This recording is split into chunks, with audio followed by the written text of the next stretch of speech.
அன்பு தமிழ் சொந்தங்களை யூடியூப் சேனலுக்கு வரவேற்கிறேன். மைவி3 ஆடு பார்க்குறவங்களுக்கும் வி3 டிவி பார்க்குறவங்களுக்கும் ஒரு ஹெர்பல் ப்ராடக்ட்டை கொடுத்து விற்கிறாங்கன்னு சொன்னால் அந்த ஹெர்பல் ப்ராடக்ட்டில் என்ன இருக்குது, இப்போ மக்கள் வந்து என்ன சொல்கிறாங்க, இந்த நிறுவனத்தை மூடலாமா, இந்த நிறுவனம் இருக்கலாமா அப்படிங்கிறதுக்காக இந்த வீடியோ போட வந்திருக்கேன். இந்த வீடியோ ஸ்கிப் பண்ணாமல் பாருங்கள். வீடியோ பிடிச்சிருந்தா லைக் பண்ணுங்கள், கமெண்ட் பண்ணுங்கள், ஷேர் பண்ணுங்கள். புதிய நண்பர்கள் யார் வந்தாலும் சப்ஸ்கிரைப் பண்ணி யூடியூப் சேனலுடைய நெருங்கிய சொந்தங்களை எடுங்க. பக்கத்தில் இருக்க பெல் பட்டனை கிளிக் பண்ணிக்கோங்க. அப்புறம் நோட்டிஃபிகேஷன் உடனுக்குடன் வந்து கிடைக்கும். நண்பர்களே, மைவி3 ஆடில் அப்படி என்ன பற்றி எரியுது அப்படின்னு சொன்னாக்க, கம்பெனி நிரந்தரமாக அரசுக்கிட்ட பூர்வமான அனுமதி வாங்கலை, காவல்துறை அனுமதி வாங்கலை, இன்னும் சொல்ல போனாக்க முனிசிபாலிட்டி அனுமதி வாங்கலை, பாதுகாப்பு குறைபாடுகள் என்ன டெபாசிட் வங்கியில் பண்ணிவிட்டு இவங்க வந்து ஆர்பிஐயோட கண்ட்ரோலில் வந்துருக்காங்க. எதுவுமே கிடையாது. ஸோ யார் வேணாலும் ஆப்பை ஓப்பன் பண்ணலாம். இப்போ நான் கூட ஒரு ஆப்பை ஓப்பன் பண்ணி அதாவது ப்ளே ஸ்டோரில் ஓப்பன் பண்ணிவிட்டு நான் வந்து ஒரு கவர்ச்சி விளம்பரத்தை கொடுத்து நான் ஒரு மாதத்துக்கு 1 கோடி ரூபா சம்பாதிக்கலாமா அப்படின்னு சொன்னால் அது வி3. புரிஞ்சிருச்சா அப்போ உங்களுக்கு? இப்போ ஒரு தனி நபர் 1 கோடி ரூபா மாதத்தில் சம்பாதிக்கலாம்னு சொன்னாக்கா அது ஆன்லைன் மோசடி, ஆன்லைன் சூதாட்டம், இப்படி தான் சொல்லலாம். இது யார் மாற்றானாக்கா ஒன்றுங்களை மாதிரி என்ன மாதிரி சாதாரண அப்பாவி மக்கள், நடுத்தர மக்கள் மாட்டிக்கிறோம். விட்டில் பூச்சின்னு சொன்னோம்னா, ஒரு விளக்கை வச்சுட்டோம்னா, லைட் அடைக்கிட்டோம்னா எல்லா பூச்சியும் தேடி வந்து அந்த விளக்கில் விழுந்து கீழே வந்து செத்து போயிடும். கடைசியில் அந்த விளக்கு ஜெயிச்சிடும். அதுதான் உண்மை. இப்போ என்ன செய்யணும்னா, அரசு வந்து இரும்புக்காரங்க கொண்டு அந்த விளக்கை மூடுனா மட்டும்தான் அந்த பூச்சிகள் யாரும் வராமல் இருக்கும், நம்ம யாரும் மாட்டிக்காமல் இருப்போம். இப்போ புரிஞ்சிச்சு அந்த கதை? ஸோ நான் கதை சொல்ல வரல, என்ன திட்டிடாதீங்க தயவுசெய்து. மைவி3 ஆடு பார்க்குறவங்களுக்கு விஜயராகவன் கூடிய பாண்டிச்சேரி டாக்டர் ஹெர்பல் ப்ராடக்ட்டை விற்றுருக்காரு. அதில் விட்டமின்ஸ் நிறையா இருக்குது, மினரல்ஸ் இருக்குது, பொட்டாசியம் இருக்குது, கால்சியம் இருக்குன்னு சொல்லியிருக்காரு. அந்த ஆய்வகம் வந்து சென்னையில் இருக்கக்கூடிய லேபரேட்டரியில் வந்து அது கன்ஃபார்ம் தான் அதில் இருக்குது. ஆனால் நீங்கள் அனுமதி வாங்காமல் செய்கிறீங்க அப்படின்னு சொல்லிட்டு தமிழ்நாடு அரசு விஜயராகவனுக்கு ஒரு கொட்டு வச்சு 6 நாள் ரிமாண்டில் அவங்க பிடிச்சி ஜெயிலில் வச்சுருக்காங்க. யாரை பிடிச்சி ஜெயிலில் வைப்பாங்க சொல்லுங்கள்? உங்களே என்னெல்லாம் பிடிச்சி வைக்கலாமா சொல்லுங்கள்? குற்றம் செஞ்சவங்க யாராக இருந்தாலும் சிறைக்கு போகிறது உறுதி. தப்பு பண்ணவங்கள அரசு தான் வந்து இரும்பு கரம் கொண்டு அடக்க போகுது அப்படிங்கிறது மட்டும் நிச்சயமாக தெரியும். ஏன்னா அரசு கட்டுப்பாட்டுக்கு வந்துடுச்சுன்னு சொன்னால் இனி சாதாரண ப்ராசஸ்லாம் கிடையாதுங்க. தண்டனை வந்து மிகப்பெரிய நீண்ட நாளுக்கு இருக்கும்.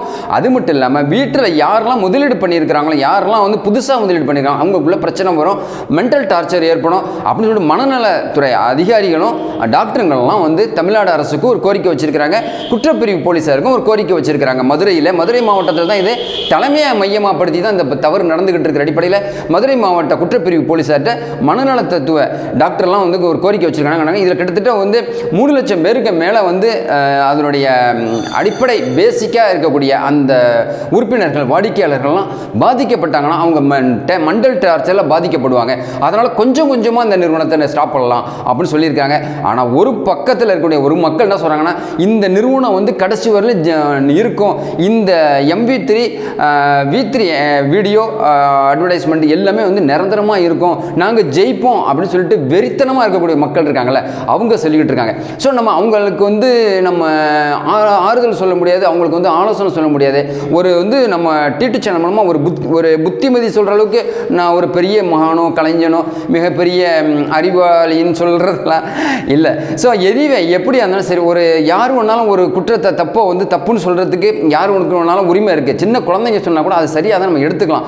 எடுத்துக்காமல் போயிட்டு நம்ம சறுக்கிக்கிட்டோம்னா அது யார் தப்பு சொல்லுங்கள்? குழந்தை மேலே தப்பு இல்லை, என் மேலே தான் தப்பு. ஸோ அது மாதிரி ஒரு சூழ்நிலையில் தான் இப்போ நான் இந்த வீடியோ போட்டிருக்கிறேன். எடுத்துக்காததும் மக்களுடைய பிரச்சனை, அரசு எடுத்து இதை நடவடிக்கை எடுக்கணும் அப்படின்னு சொல்லிட்டு ஒரு குச்சாராக சொல்லிக்கிட்டு இருக்கிறாங்க. நம்மவும் கோரிக்கை வச்சிருக்கிற அடிப்படையில் டிடி சேனல் சொந்தங்களை மைவி3 ஆடு பார்க்குறதுல தப்பு ஒன்றும் கிடையாது. உங்கள் பொருளாதாரத்தில் அதில் முதலீடு பண்ணுறீங்க. நீங்கள் ஒரு 5000 தான் முதலீடு பண்ணுறீங்க, ஒரு 1000 தான் முதலீடு பண்ணுறீங்க, 10,000 தான் முதலீடு பண்ணி நீங்கள் சொல்கிறீங்க.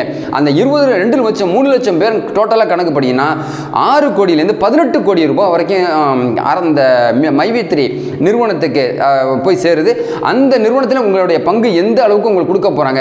வளர்ச்சி போயிட்டே இருக்குது ஒழிஞ்சு அவங்க வந்து ஏதாவது ஒரு கட்டத்தில் அப்படி நின்றுட்டாங்கனாக்கா உங்களுடைய பொருளாதாரங்கள் முடக்கப்படும். நீங்கள் செலவு பண்ண காசு வந்துடுச்சுன்னு சொல்லிட்டு நீங்கள் சந்தோஷப்பட்டாலும் யாரெல்லாம் ஃபஸ்ட்டில் கடைசியாக போய் மாட்டுறாங்களோ அவங்களுடைய காசெல்லாம் வந்து லாக் ஆகிடும். அப்படிங்கக்கூடிய அடிப்படையில் தான் கிரைம் பிரான்ச் போலீஸ் எச்சரிக்கை கொடுத்துக்கிட்டே இருக்கிற அடிப்படையில் என் டிடி சேனல் சொந்தங்களுக்கு இந்த உசார் வீடியோ போட்டிருக்கேன். இந்த வீடியோ பிடிச்சிருந்தால் லைக் பண்ணுங்கள், கமெண்ட் பண்ணுங்கள், ஷேர் பண்ணுங்கள். புதிய நண்பர்கள் யார் வந்தாலும் சப்ஸ்கிரைப் பண்ணி டிடி சேனலுடைய நெருங்கிய சொந்தங்களை எடுங்க. பக்கத்தில் இருக்க பெல் பட்டனை கிளிக் பண்ணிக்கோங்க. நான் அப்புறம் நோட்டிஃபிகேஷன் உடனுக்குடன் வந்து கிடைக்கிற சுட வி3 அடுத்த வீடியோவுக்காக காத்துக்கிட்டு இருங்க.